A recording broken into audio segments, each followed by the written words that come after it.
বাহ 200 টাকা দিবা? ফুটবল খেলার এন্ট্রি ফি দিব। সারা দিন শুধু খেলা খেলা খেলা, দিব না, যাও। দাও না। টাকা তো ইনকাম করো না, বুঝো না কষ্ট কাকে বলে। 1 টাকাও দিব না, যাও। সত্যি দিবা না তো? না, দিব না, যাও।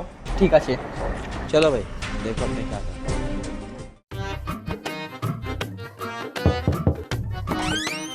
স্যার এই যে আপনার পার্সেল। আমি তো কোনো কিছু অর্ডার করিনি। না স্যার আপনি টিভি অর্ডার করেছিলেন। না না না না না, আমি তো কিছু অর্ডার করিনি। না স্যার আপনি অর্ডার করেছিলেন। আপনার নাম রাফি না? হ্যাঁ বাসার হোল্ডিং নাম্বার 301 না? হ্যাঁ। স্যার পেমেন্ট তো করাই আছে, শুধু ডেলিভারি চার্জটা দিলেই হবে। ওহো, আমি মনে অর্ডার করেছিলাম। কত ডেলিভারি চার্জ? স্যার 1000 টাকা। আচ্ছা আচ্ছা, এই। Thank you sir.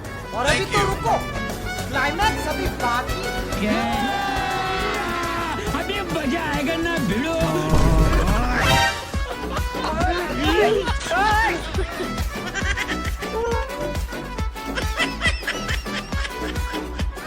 সোজা আঙ্গুলে ঘি না উঠলে আঙ্গুল ব্যাকা করতে হয়।